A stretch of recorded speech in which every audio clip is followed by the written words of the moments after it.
Good afternoon. Thank you for joining us today. My name is Rita Kelleher, and I have the privilege of serving as Chief of Academics at the Association of Schools and Programs of Public Health. On behalf of the ASPPH, welcome. Today's webinar is part of our virtual annual meeting event. Throughout the presentations, you can submit questions by clicking on the Q&A button at the bottom of your screen. This webinar is being recorded and will be available on the ASPPH website early next week. It is now my honor to introduce the moderator for today's program, Dr. Perry Hokitis, Dean and Professor of the Rutgers School of Public Health. I will now turn the program over to Dean Hokitis. Thank you, Rita, and thank you all for being here. And I trust that we find you in good health, knowing what a challenging time this is for all of us individually and for our families and our cities and our country. So hopefully during the course of the next hour, we'll be able to share some thoughts and ideas with you around issues of mental health, which I like to just refer to as health, that can help individuals cope during this crisis. With us today are two people who I have had the great privilege of working with for many years, and who I consider not only colleagues but friends. Mary McKay, who is the Dean of Washington University in St. Louis, Brown School of Public Health, and Laura Liang, who is the Associate Dean for Academic Affairs at the Rutgers School of Public Health. So thank you to Laura and to Mary for being with us here today.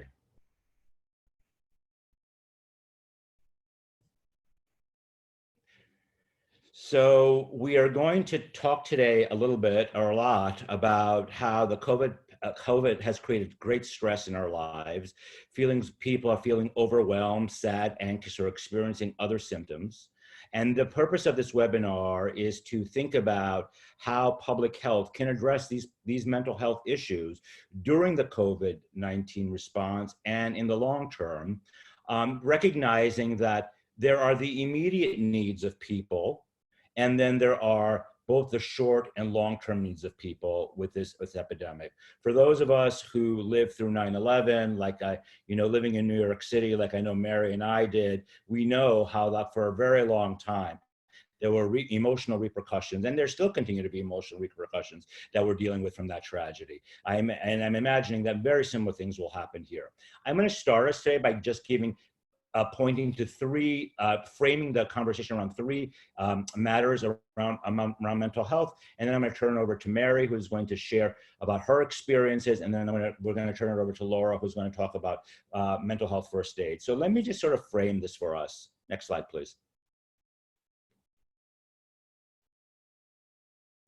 So Paul Duberstein is our chair of our Department of Health, Behavior, Society, and Policy, and he recently published this op-ed where he basically argues that there's going to be enormous mental health fallout from COVID-19, not just because individuals are experiencing these stressors in their lives, but because the American healthcare landscape is inadequately prepared with mental health professionals to deal with this. There's also, as we all know, those of us who work in the area of mental health realize that there's this huge fragmentation between physical health and mental health. And hopefully one day we'll be able to merge the two.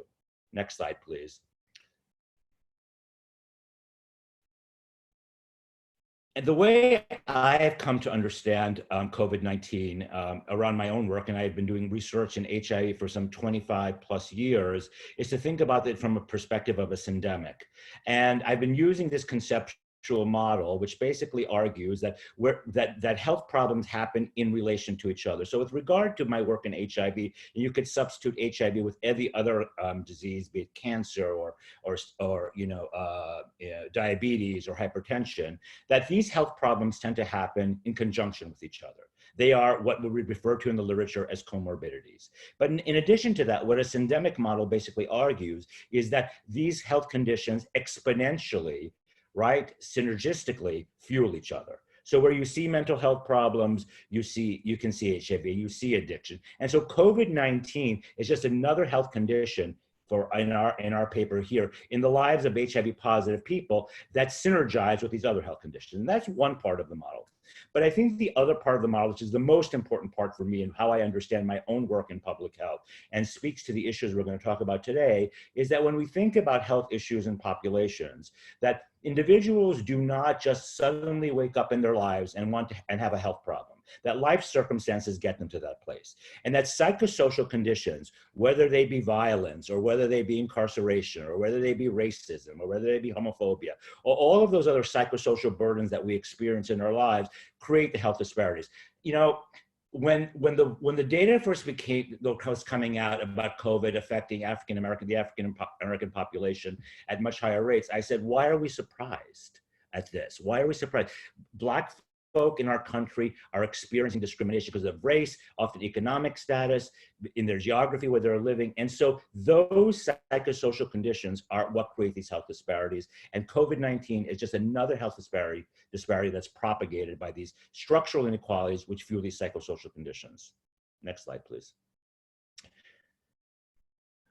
And finally, I'm going to leave you with thoughts from a paper that I have just recently written, that is somewhere being reviewed by someone, that's going to appear in the American Psychologist sometime in the next few months, where I make the argument that where I think we fall short, both in public health, but also in clinical care and medical care, is that we tend to think about, you know, mental health issues, and we talk about physical health issues, but there are all these other socio-emotional issues, these psychosocial issues like fear and stigma, that also drive health conditions.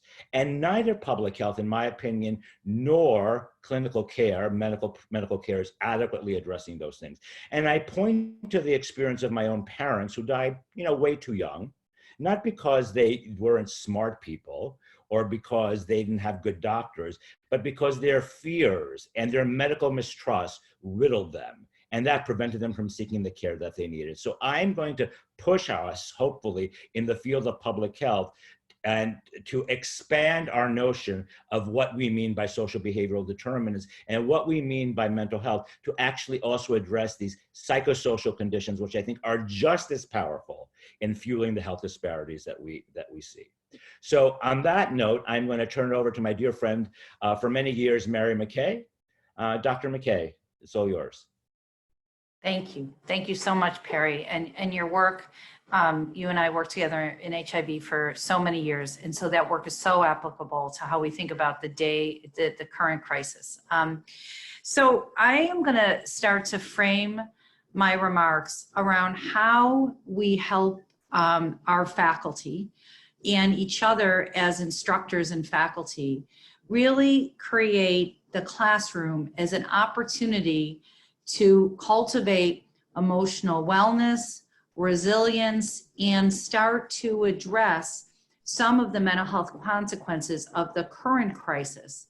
But in fact, I think we need to do way more in general in our public health classrooms around really understanding that emotional wellness, mental health challenge is everything related to the learning that we want our public health students to do, and that largely we haven't supported our faculty colleagues to take care of themselves, necessarily address their own mental health challenges, but help our students address their mental health challenges as well. So if our current public health threat creates and opens the door wider to think about how one addresses the emotional wellness of their students in their classroom, these are issues that cut across this current crisis and will be stronger and better in terms of preparing more resilient public health practitioners as we go forward. So what I want to say is that this particular slide is the link to our public COVID site at the Brown School at Washington University in St. Louis. Behind this public site is an entire Canvas site that builds out the mental health resources for our faculty to teach in the midst of crisis and address the emotional wellness needs of their students. We are not the only place that you can find this information though. The Steve Fund, JED campus resources and are really good resources if you care about how do we address the emotional wellness needs, the mental health needs of our students. And I promised Rita and at ASPPH that we'll build some of these mental health resources and links to them more fully out in the association's website. So let me just talk about the classroom as opportunities to really do a couple of very important things related to the emotional wellness of students. This is the opportunity to really help faculty understand mental health challenges, identify students that are struggling early, outreach students that may not necessarily be identifying, but checking in on them. In some ways, faculty are the first responders to any needs that our students have. And so in order to really think about them as first responders in mental health, which many of our faculty colleagues who are not having, the mental health preparation that they need are not thinking about themselves as mental health responders. But if we want to prepare them better as the front line of identifying students in need, outreaching those, checking in on those, we need to first and foremost help them to have access to the best information about what are the common mental health challenges. Perry on his slides identified some of those common mental health signs. In the face of challenge, anxiety, in low-level anxieties, moderate level of anxiety that impairs your learning, and crippling levels of anxiety are often what our students are experiencing. Not only anxiety, depression, also this kind of public health threat interacts with the level of previous trauma that you've experienced. And so there's a lot of ways that symptoms and challenges for our students can emerge. And so first and foremost, universally, our faculty colleagues need to have enough concrete information about what do we mean by a mental health challenge? How do we know what anxiety and how that manifests behaviorally, how that manifests in ways that students talk and will describe those symptoms to us. So really organizing kind of mental health 101 information. The second thing that we've organized at the school is then a series of resources for our faculty colleagues. What are the internal resources immediately available within the university? For many of us, those mental health resources are stretched really thin. So how is it that students can use, for example, their health insurance, in our case, to be able to access additional resources? What are the referrals? Where are the 24-hour helplines? All kinds of resources in one place that faculty feel like I have the information and I also have backup both within the school and university and outside the school to be able to be a helpful and supportive mental health resource for schools, for our students. In addition, we've organized a set of what I'm going to call teaching tips for our colleagues. And what it consists of kind of a teaching tip when you're trying to build a classroom that supports emotional wellness. The first is that in a crisis like this, and particularly because now all of us are in these alternative learning platforms, some more familiar than others about how to learn, use online learning to connect us. How frequently we communicate, not just about the assignments in the class, but also really systematically checking in and normalizing conversations about emotional wellness and mental health in the classroom. Incredibly important that individual faculty members, not just broadcast messages at the school level, but individual faculty members have the capacity to reach out via whatever electronic platform they're using to check in on students' emotional wellness. And so examples of how those communications are written. Then it's not just about electronic communication, it's also around potentially checking in your synchronous sessions or creating spaces outside your classroom, office hours, that you can systematically as a faculty member check in not only around assignments and answering questions, but also what's the stress level of our students? Are they experiencing anxiety? How have their family and loved ones been affected by this current crisis? How have they been supported, or how have they felt isolated in this experience? And so we've tried to create just questions that our colleagues can ask their students so that they can do appropriate check-ins.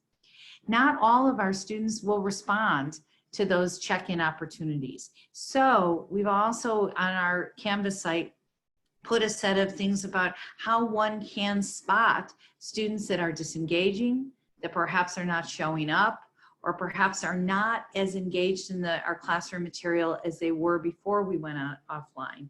And so to do systematic outreach for those particular students.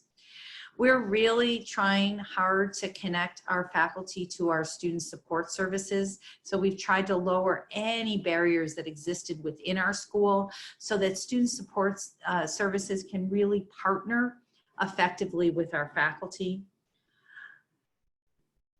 We've also had some very hard and challenging conversations, but also not surprising conversations. Perry did a good job saying, why are we surprised that the burden of this particular virus is borne by our communities of color, our neighbors of color? The same thing around our students, that our students, though, are disproportionately burdened by mental health challenges, threats to their families, threats to themselves. So our students of color, incredibly vulnerable in this situation. We don't want identity to predict their challenges, and so to think hard about the range of identities of the students in your classroom, and to think hard about how to sensitively but really systematically reach out to those students to talk about how their unique identity or positionality may be altering and affecting their response and their struggles in this particular crisis. There's lots of pages that we've organized around anticipated questions or concerns from students. Faculty are much more capable of responding to those when they have some scripts and some answers, and those are easy to access from a number of sources that we'll try to organize.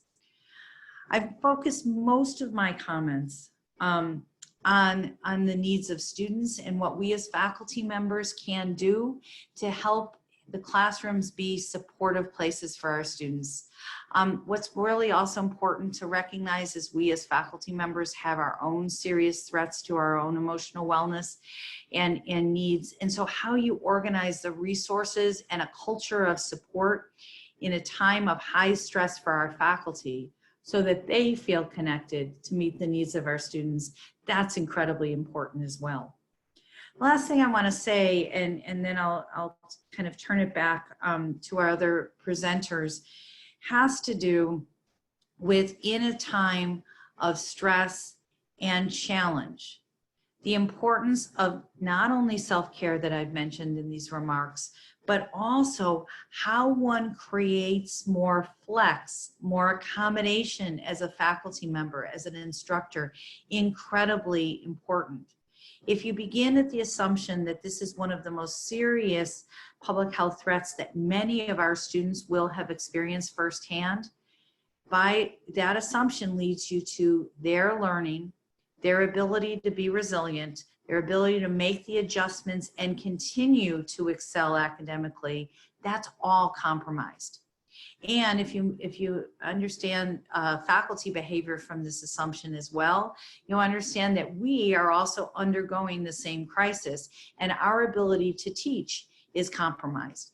And so starting from the level of how is that I can accommodate a real response to a public health crisis, how can I flex my deadlines, how can I set an expectation that is achievable but may feel lower than I might in not a circumstance of public health threat?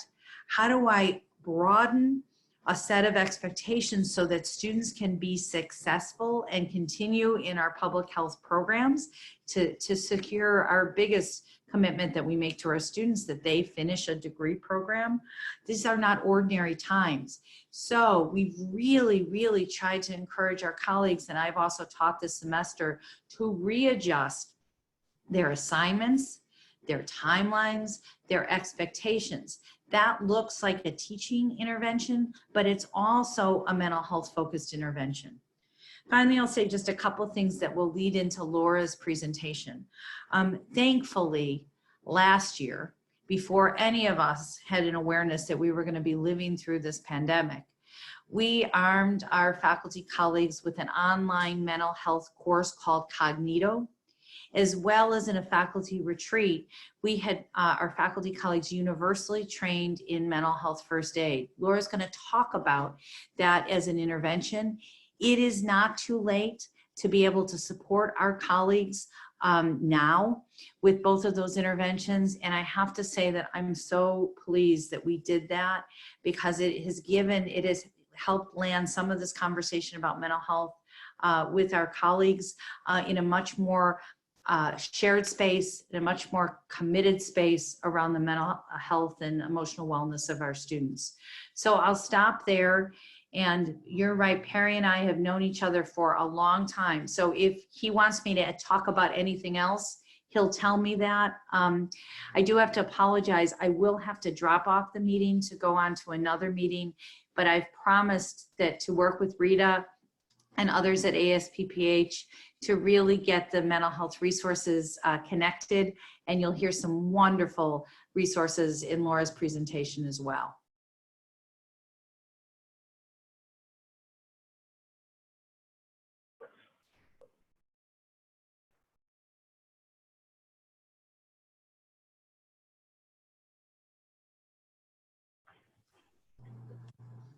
So Laura, I think I'm turning it over to you, unless Perry. Yep, I'm just waiting for them to share the screen with me so that I can take over.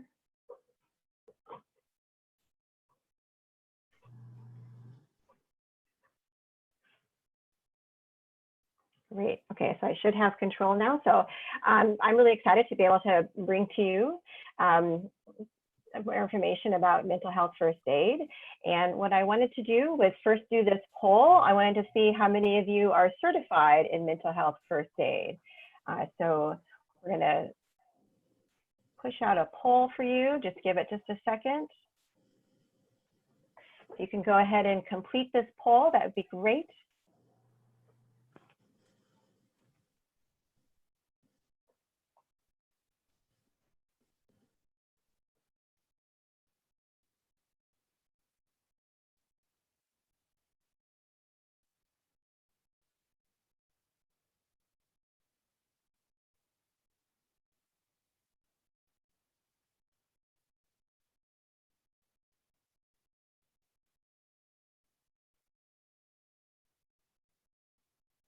And I think they're going to publish the poll in just a minute.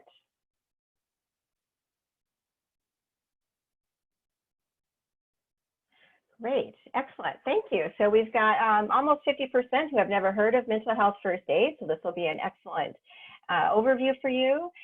Some of you are aware of the program, and then 6 of us are trained. We're certified in mental health first aid, so fantastic. So hopefully we can have some of their, at the end during the Q&A, that they'll hopefully be able to bring in some of their own experience as well. So I'm gonna let Aaron bring it back to the presentation. Great. Thank you so much. Thank you everybody for participating in that poll. So let me start with, I just need to take, okay. Sorry.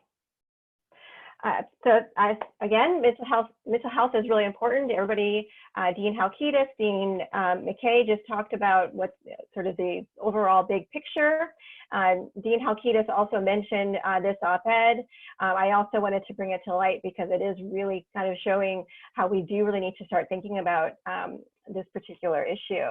And I also wanted to share some information that was published in JAMA Internal.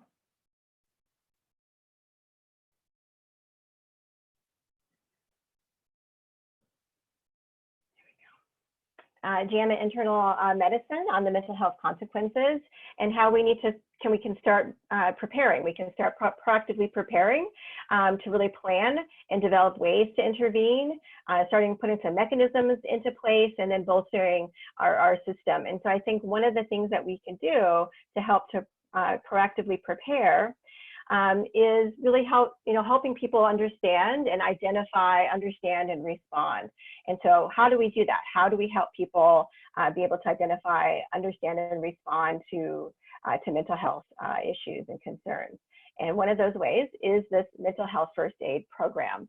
It's really sort of this initial step that individuals can offer people in their lives some help with regards to mental health or a substance use problem. And it can be in the space of someone's having a crisis or someone is starting to develop some concerns. So it can really help to provide that appropriate treatment. And to help to kind of put it into context, I think all of us really sort of understand first aid, right? So when someone has an accident, a lot of people will step up and provide that first aid. I'm sure several of us on this webinar are trained in first aid. And so mental health first aid is really providing that mental health first aid specifically to help people who are having anxiety, who maybe are contemplating suicide. It's really giving the tools so other people can then step in and help, just like we would step in and help if there was a physical problem, if there was a physical accident. That were first aid. So mental health first aid just provides us with that ability, the tools to be able to do that. So I'm just going to really describe what mental health first aid is and go into sort of how to get training and what the training looks like as well. So first, it's a short course. It's approximately 8 hours that anybody can take. That really gives them the skills to be able to help other people who are developing a problem or they're experiencing a crisis. And I kind of wanted to showcase where mental health first aid sort of sits, where it kind of, what does it sit within the scheme of being able to provide mental health interventions. And you can see it really does sit well within this early intervention area where people are starting to feel having some mental health issues, they're starting to become unwell, into maybe they're already having treatment, into seeking treatment. So this is kind of the space where mental health first aid sort of lives within the spectrum of mental health interventions. So the program is designed to be taught by a layperson. So while I am a certified mental health first aid instructor, I am not trained in psychology, social work, mental health. And that was sort of what they wanted in terms of the program. So I have training in education and being able to train others. And so that's what they really wanted more of, is that training aspect than necessarily being an expert in the field of mental health. So it's one, giving people, like an instructor like myself, the ability to help other people really with the tool of mental health first aid. One of the great things about this program, it just gets people talking about mental health issues, and it helps to really just open up the dialogue and reduces the stigma around it. I've done 5 trainings just in this past year, and all of them have they appreciated being able to either talk about their own experience, being able to ask questions, and so they really help just open up a dialogue. Increasing individuals' literacy around mental health. There's a lot out there that people just don't know, and because of stigma, they don't necessarily want to be able to ask either, and so this really does allow them to do that. It gives individuals the confidence to be able to just even recognize that someone is having a problem, and gives them the tools on how they might then help them. So just a little bit of background. So the program was actually developed in Australia in 2001 by someone who specialized, a nurse who specialized in health education, and then that person worked with another to develop the program. It came to the United States in 2008, so it's been in the U.S. just for over a little more than a decade. So if people attend this short course, they really get to start to understand more about the risk factors, what are the warning signs, what should we be on the lookout for, giving them just basic information to build that mental health literacy around different mental health concerns and issues, depression, anxiety, psychosis. Probably the best thing about the mental health first aid is giving them, they get a 5-step action plan, gives them that's the tools for people to use to be able to help others with mental health issues. And then also providing them with resources, and they can be broad resources. And then during the trainings, I've also tailored the resources to specific to whoever the population was that I was training. So for students, providing them with what are the resources on campus, different things like that they can then access, as well as for faculty and staff, what are those resources that are available. I'm going to just showcase this 5-step action plan a little bit more. So like first aid and CPR, there's an acronym which was recently changed to CAB. It used to be ABC for CPR. So mental health first aid also has an acronym, and it's called ALGEE, ALGEE. So the nice thing about this particular action plan is that you don't have to do everything in a linear fashion. You don't have to go from A to L to G to E, and that's part of the training. It's just being able to understand these are all of the tools in the toolkit in this framework, in this action plan to really help people. So being able to first assess for risk of suicide or harm, being able to just listen non-judgmentally is really a skill that people need to sort of practice and understand. Giving reassurance and just being able to provide information for someone can be just helpful in itself, encouraging professional help, and then also encouraging self-help and other support strategies. So this 5-step action plan really provides the people who are certified, who are mental health first aiders, the tools to be able to help other people. So there's different curricular options for the mental health first aid. There's a segment that's for youth, for individuals who are working with adolescents, available in both English and Spanish. And then there's adult as well, available in English and Spanish. And then there's actually some specialized modules. There's a higher education, military and veterans, law enforcement, older adults, and then rural communities. So those specialized modules just really tailor the information for that specific population, and how the mental health first aid can help them specifically, and providing them with specialized resources as well. So let's take a closer look at what does the adult curriculum look like, what's included in it. So again, it's the short course, approximately 8 hours, but I'll show you some of those training options coming up in just a little bit. So there's two segments for mental health first aid. Just the first part of it is just kind of talking about what it is. The one thing that mental health first aid isn't, it is not a substitute for counseling. It's not a substitute for clinical care. Just like providing CPR, providing first aid is not a substitute for going to the emergency room, going to the doctor. It's that sort of that quick providing that help. And so that's partly part of what we talk about within the sort of in the first part of what is mental health first aid. So that mental health first aiders don't expect that they're going to be able to go out and diagnose and treat. They're not, and they're not supposed to. They're supposed to be able to render that assistance in that time that's needed before professional help can be sought. The program also brings in what are some of the statistics around mental health problems, gives that overview of that action plan, and then really delves into a lot around depression and anxiety. And then with the program also gets into psychosis, as well as substance use disorders as well. And then it kind of, at the end of it, kind of showcases like, okay, now what do you do? Now that you're trained in mental health first aid, how do you use it? So the training itself is very interactive. It really uses a wide variety of different strategies. So it's a very interactive, active learning style within the training itself. So that, in that way, it's really good to be able to provide this. It's not just people sitting for 8 hours and listening. So there are now 3 options for how you can receive the training. The first one is the standard 8-hour in-person course. Of course, that probably won't be happening for a while.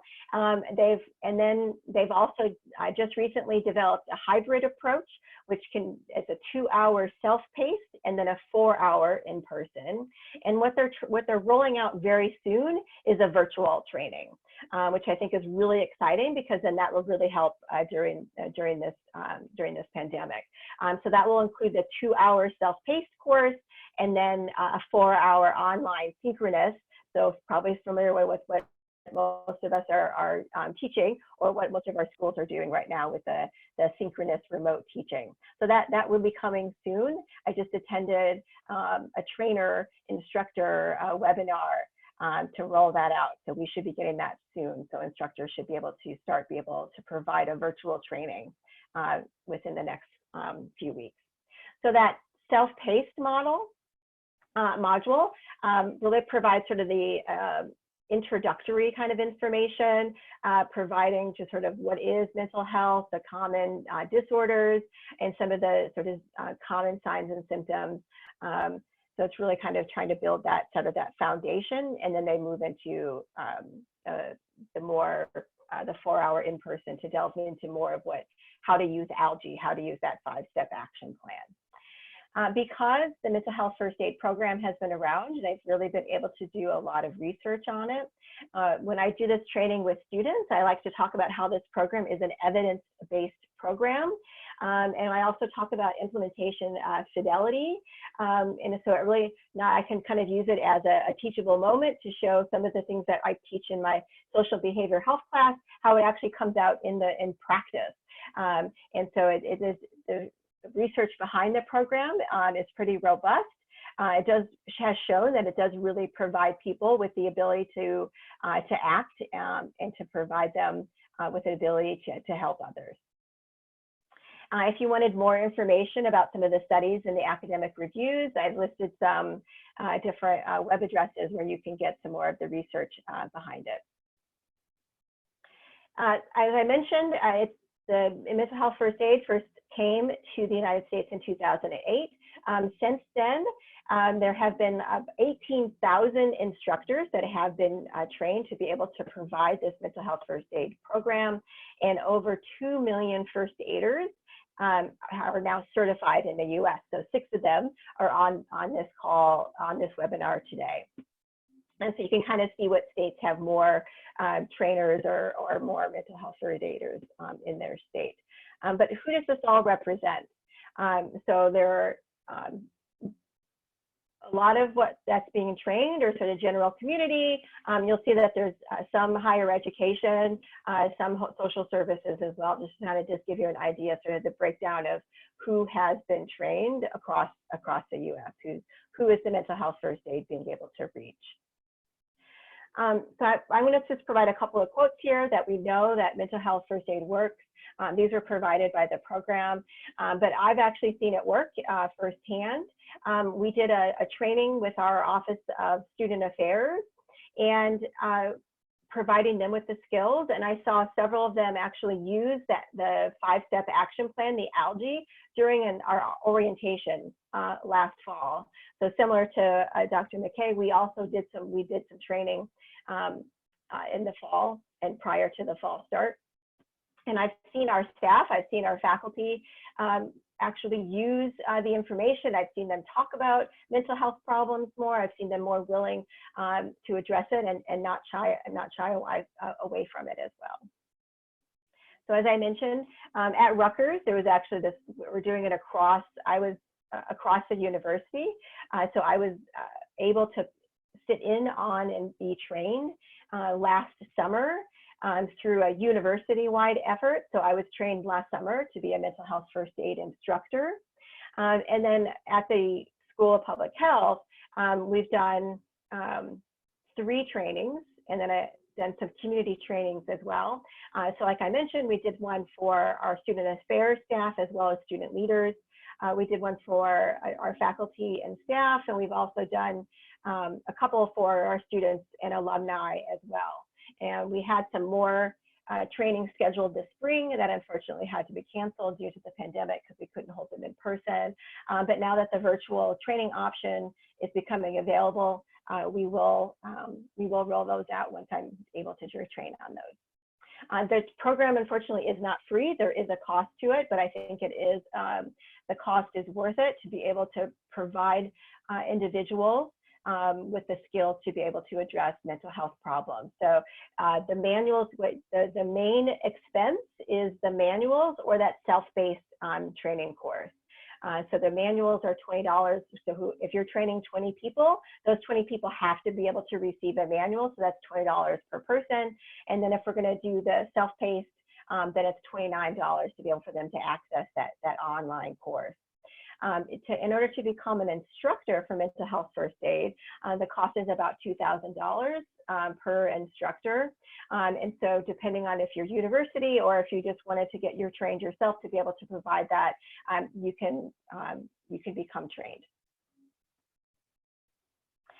In order to if you want to find a course near you, because now you're really super excited about being able to be a mental health first aider, you can go to mentalhealthfirstaid.org to find either a course or an instructor near you. And of course, you can always contact me if you have some additional questions or want some more information about the program. So thank you very much for listening. Great, and thank you, Laura. I'm now joined on the webinar by my colleague here, Elizabeth Halkitis, who is going to be sitting on my lap as we have the rest of us. Talk about like good mental health. This is what's keeping me sane over the course of the last few weeks. But thank you, Laura, and thank you, Mary. I know Mary's no longer with us. And thank you for the conversation about mental health issues, in schools of public health. And I think that, for me, before we dive into a Q&A here, is that for me, as somebody who for several years while he was doing his doctoral degree, was teaching school children, we emphasized always emotional health as much as social health, as much as cognitive health. And so I think we often forget that when students come to our classrooms as adults, that, they are these complex human beings who are not just there, who are not just public health students, but they're mothers and fathers and partners and children. And they have all these different roles in their lives that make their lives very complex at times. And so attending to these mental health issues is really critically important. I will say that I have spent a lot of time over the last few weeks in my biostats class, meeting individually with students, trying to talk them through the challenges of the class online, but also the crises they're facing in their lives with COVID. So we hope the thoughts that were shared with you are illuminating in some ways, and hopefully now we can open it up for a Q&A based on the ideas that have been presented to you. So Rita, can you run us through how the Q&A happens again? You can ask a question in writing anytime, but during the webinar, and just the Q&A is there. And Rita, I should see the questions, right? Yes, Perry, the questions are at the bottom of the screen, and I could go ahead and read a few if that's all right. Sure, why don't I start from the bottom up? You want to start there? So we have a question from one of our attendees who's interested to know if any of the speakers have expertise or insights about how gender has been playing out in relation to mental health at this time. And do you find more women are receptive to the interventions offered? And have you noticed that more women are taking on extra roles or being trained in mental health first aid? So a couple of questions there. Wow, that's a lot of question there, Lauren, but it's a really, really good question. Laura, do you want to go? I mean, I have some thoughts on this, but do you have any thoughts you want to share? I'll just talk about my experience with the mental health first aid. And the faculty and staff did have more females that attended the training, but we definitely did have a few male faculty and male staff. The student one was pretty well mixed. It was pretty well mixed between male and female. I don't know the broader, like of everybody who's been trained, who's been certified in mental health first aid, what the breakdown is by gender, but I could definitely look into that and get that information back to Rita. And I have lots of thoughts on this also. Some of them controversial, perhaps, that I'll say, but who cares? So we know that, in fact, we know that men, you know, and I'm gonna use the term individuals socialized as men, you know, biological men who identify as male, you know, because we have to recognize that gender identities exist along a continuum, tend to be less accessible of healthcare, tend to access mental health services less.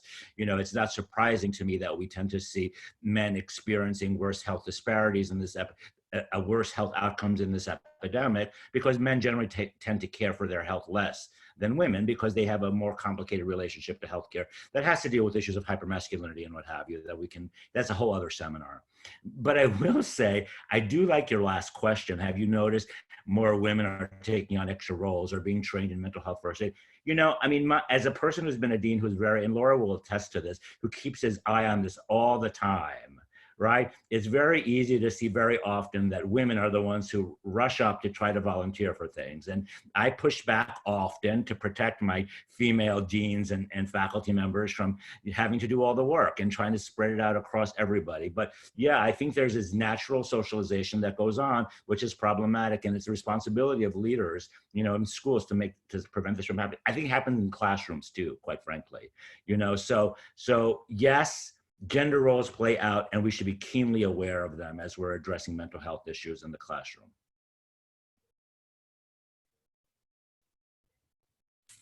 Thank you, Perry. The next question is, how do we assist faculty who wish to remain unknown? People are often embarrassed and do not want their teachers or employers to know that they're seeking help.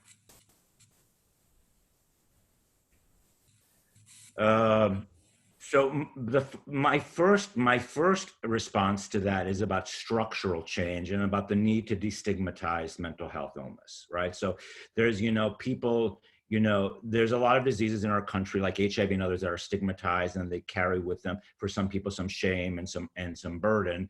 And, you know, it's our responsibility to sort of change the structure.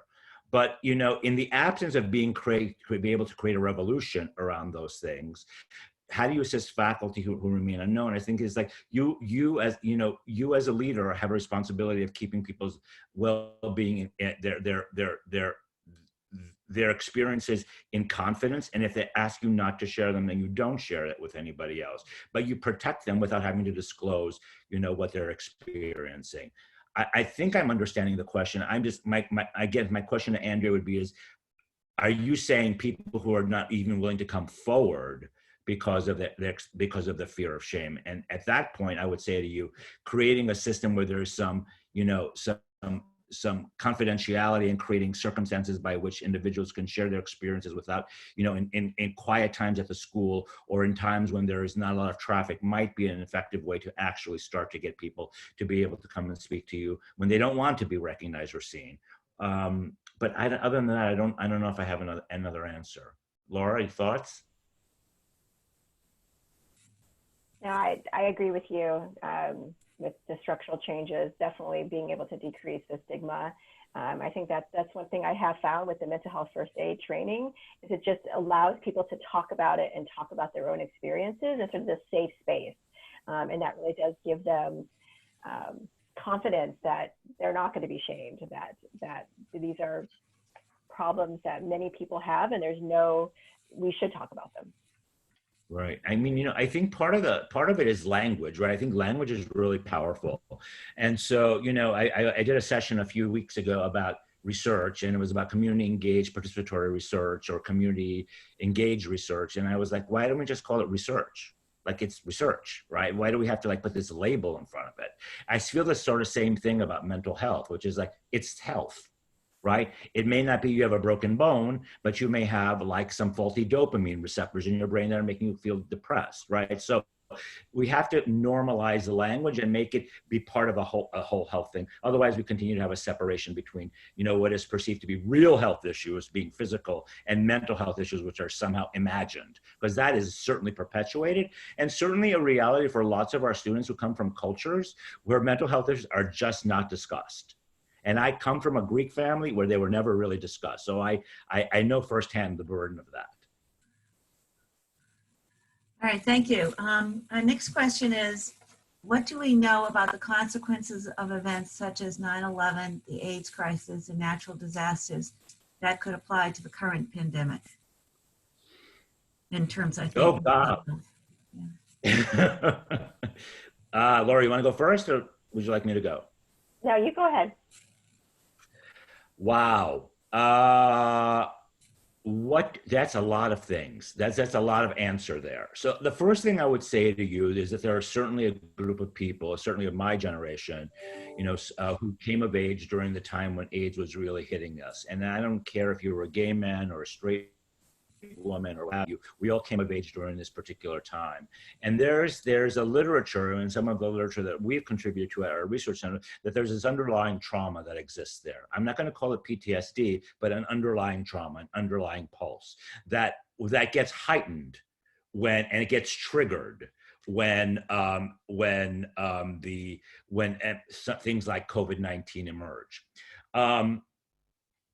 I'm going to tell you something personal too, and then I'm going to come back to it and flip that answer around and say, you know, I felt like about a month ago, I felt like I had symptoms of COVID-19, very mild symptoms, but symptoms nonetheless. And I was sick for about a week. And I'll note in the next few days because I'm going to have an antibody test. But I will tell you that what was worse for me was the reaction to it than the actual experience of my sore throat and headache. And, you know, for weeks afterwards, because I had this underlying trauma from having lived through the AIDS epidemic, I kept taking my temperature. I think I just finally stopped 2 days ago taking my temperature. And that's a manifestation of like my underlying anxiety about it. I will say, however, though, that at the same time as it is underlying trauma that people experience from 9/11 or from AIDS or what have you, there's also resilience there.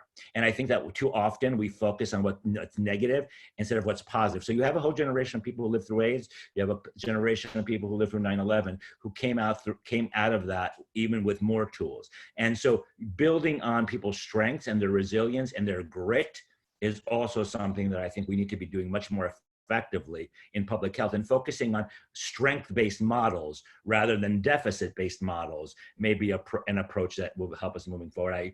I'm stealing the language of my most recent doctoral candidate, my doctoral student, Dr. Kristen Krause, who has written about resilience in older adults living with HIV, who says, you know what, psychologists get this, need to get public health people to really understand how resilience plays out too. And I think that's a big part of a big construct that we can work with in our schools. A lot of answer, sorry. Laura, did you have anything to add to that? Mm-mm. I want to go back to the last question, which was about the person has submitted some more information about helping faculty who want to remain unknown and don't want their employers to know, and that the staff feel embarrassed and ashamed or feel that they would be fired or reprimanded. And how do we ensure that that doesn't happen? And how do we ensure that employers know what's the right thing to do? Are you asking that as a follow-up to the question? Yes. To the previous? Yeah.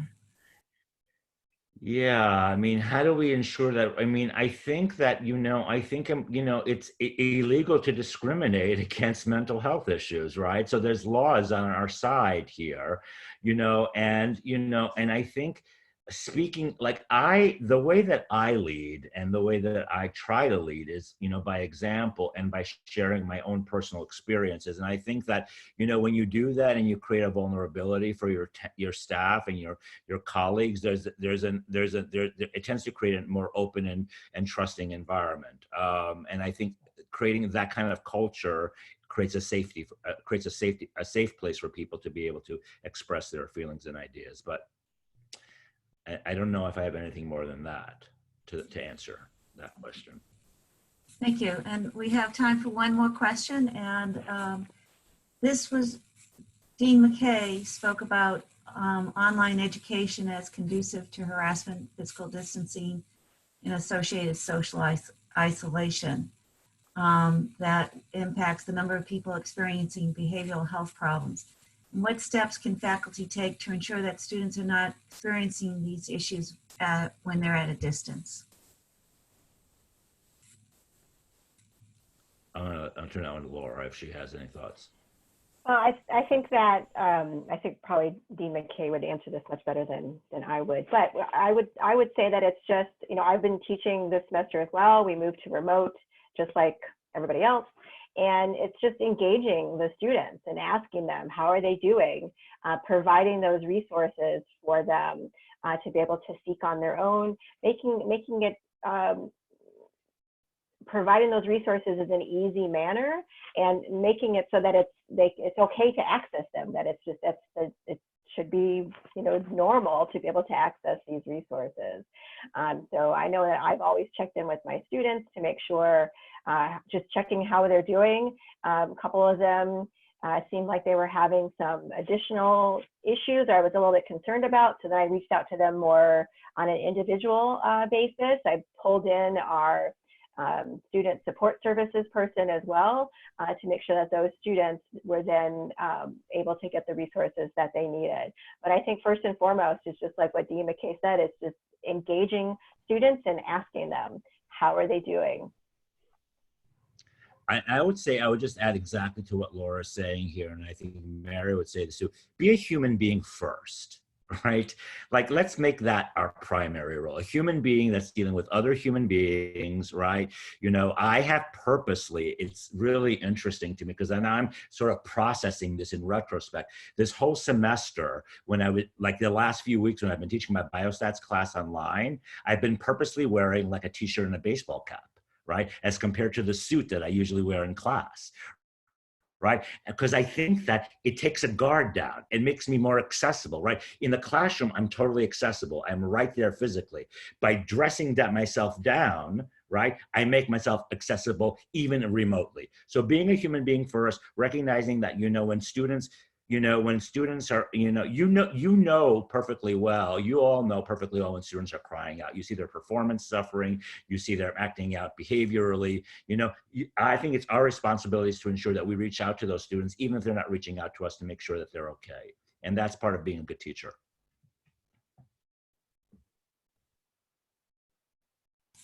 Thank you both very much. So just a few final notes before we close today's webinar. This presentation was recorded and it will be available on the ASPPH website at the address noted on the slide. Just check the virtual annual meeting page on the ASPPH website. After the close of this session, you will receive a link to the evaluation. Please take a moment to complete this very brief survey. Zoom will display it on your web browser. Your feedback is really important to us to help strengthen our programming. Since COVID-19 was declared a public health emergency, ASPPH and our members, the schools and programs of public health, have been collaborating with state, local, tribal, and territorial public health departments and other community partners to respond to the pandemic.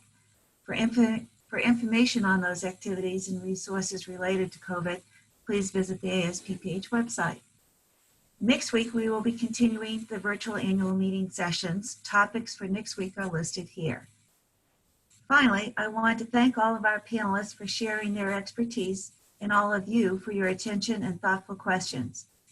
This concludes today's webinar. Thank you all for joining. Bye, everyone. Be healthy.